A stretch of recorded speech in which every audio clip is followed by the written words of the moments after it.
এই পৃথিবীতে আমরা এসেছি, চলে যাব। যাওয়ার আগে এই কোরআন একটি বিশাল জনগোষ্ঠী এমন বানাতে চেয়েছে যে জনগোষ্ঠী এই কোরআন দিয়ে একটি বিশাল সমাজ গড়বে, রাষ্ট্র গড়বে, এমন রাষ্ট্র গড়বে যেই রাষ্ট্রে দুঃখ থাকবে না, অশান্তি থাকবে না, যেখানে সুখ থাকবে, সমৃদ্ধি থাকবে, আর কিয়ামতের দিন আল্লাহর জান্নাতে তারা চলে যাবে। তেমন একটি সমাজকে আমরা চাই। সবাই বলেন, সেরকম একটি সমাজকে আমরা চাই। প্রিয় ভাই সব, কিয়ামতের দিন আমরা যেতে চাই জান্নাতে। কোথায় যেতে চাই বলেন? জোরে বলেন। এই জান্নাতে যাওয়ার জন্য দুইটা কাজ করতে হবে। কয়টা কাজ? আল্লাহ রাব্বুল আলামিন বলেন, ফামান কানা ইয়ারজু লিকাআ রাব্বিহি ফালইআমাল আমালান সালিহান ওয়া লা ইউশরিক বিইবাদাতি রাব্বিহি আহাদা। আল্লাহ পাক বলেন, যে বা যারা আমার সঙ্গে দেখা করতে চায় কিয়ামতে, দুইটা কাজ করা লাগবে। বলেন কয়টা কাজ? একটা হলো নেক আমল। কি আমল বলেন?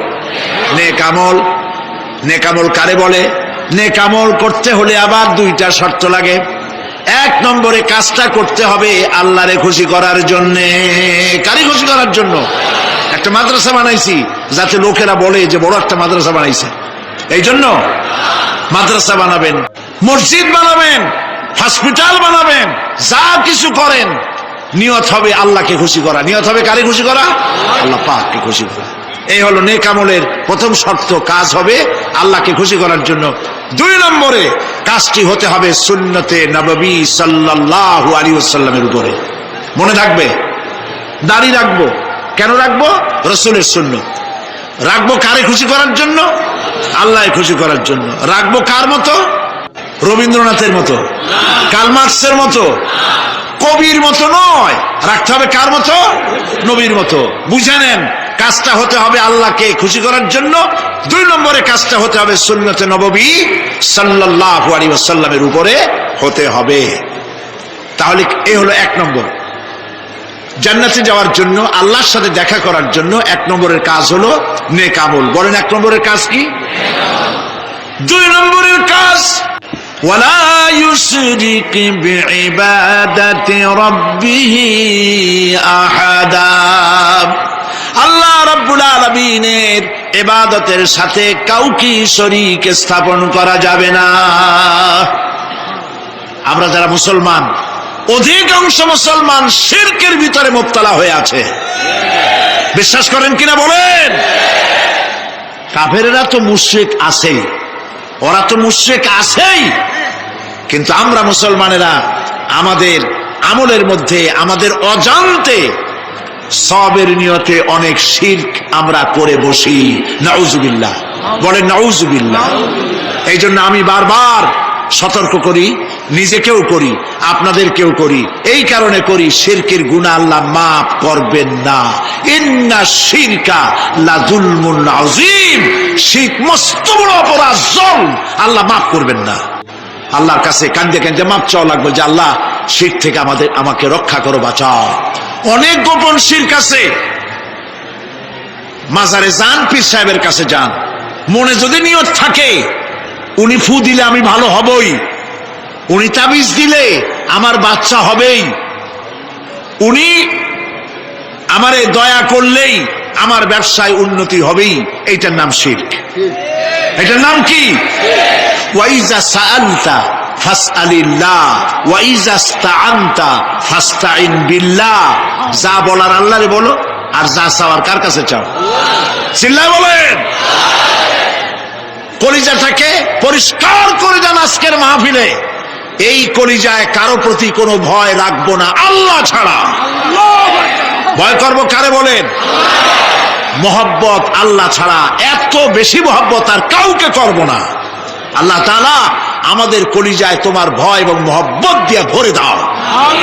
রাসূলের মহব্বত দিয়ে আমাদের দিলকে ভরে দাও। বিশ্বাস করুন ভাই সাহেব, কোরআন শরীফ আমার সামনে, বিশ্বাস করুন। দেশি পীর, বিদেশি পীর, খাজা বাবা দেশি এবং বিদেশি, কেউ আপনার ভাগ্য বদলাই দিতে পারবে না। এই পিছনে দৌড়ায় দৌড়ায় কোনো লাভ নয়। এতক্ষণ মসজিদের ভেতরে বসে আল্লাহর কাছে কাঁদেন।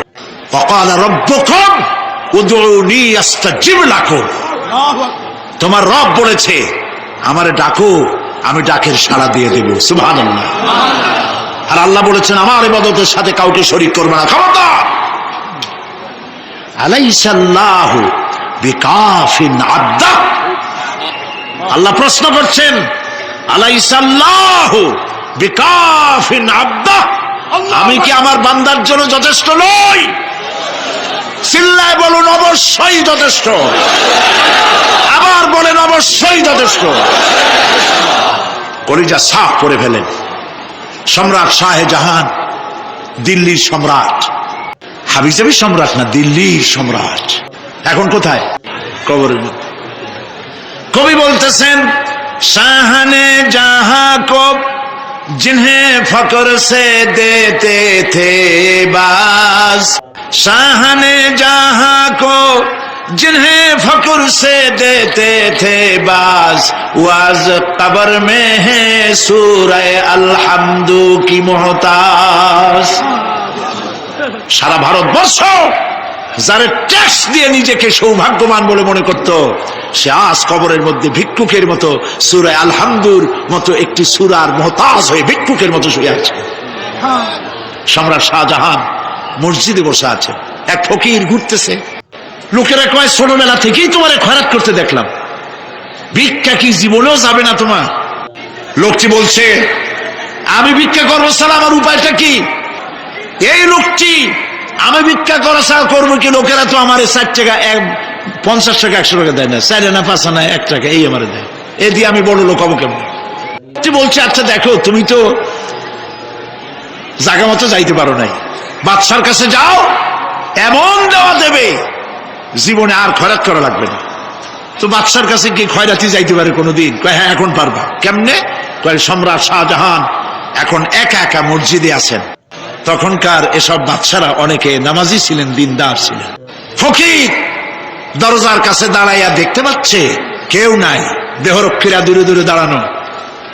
বাদশাহ মসজিদের ভেতরে বসে হাত তুলে ঝুলতেছে আর কাঁদতেছে, চোখের পানি দিয়া দাঁড়িয়ে ভিজে ভিজে পড়ছে।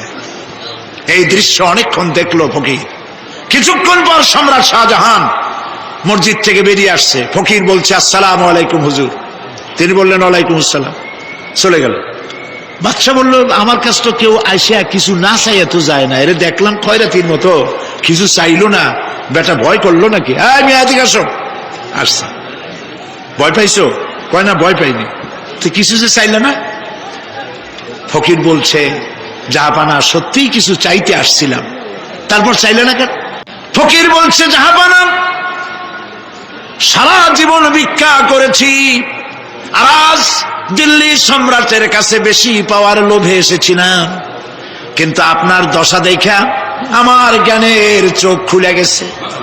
আমি লক্ষ্য করে দেখলাম আমি সম্রাটের কাছে চাইতে এসেছি, হাত তুলি নাই, বিনয় প্রকাশ করি নাই, চোখের পানি ফেলি নাই, কিন্তু লক্ষ্য করে দেখলাম দিল্লির সম্রাট আমার চাইতেও বড় ভিক্ষুকের মতো। আবার কোন সম্রাটের কাছে হাত তুলে কান্দে? আমার জ্ঞানের চোখ খুলে গিয়েছে, আমি বুঝতে পেরেছি সম্রাট কান্দে যেই সম্রাটের কাছে, তারে ছাড়া আর কারো কাছে জীবনে চাইব না। এই কথাই সূরা ফাতিহায় প্রত্যেক দিন পড়ি, বুঝি না কি পড়ি। ইয়াকা না'বুদু ওয়া ইয়াকা নাস্তাঈন। আয় আল্লাহ, একমাত্র তোমার গোলামি করি আর তোমার কাছে সাহায্য চাই, তুমি ছাড়া কারো কাছে সাহায্য চাই না। কলিজা সাফ করুন। কোন মরা পীর, কোন জিন্দা পীর আপনার মনের আশা পুরা করতে পারবে না, পারবে না, পারবে না।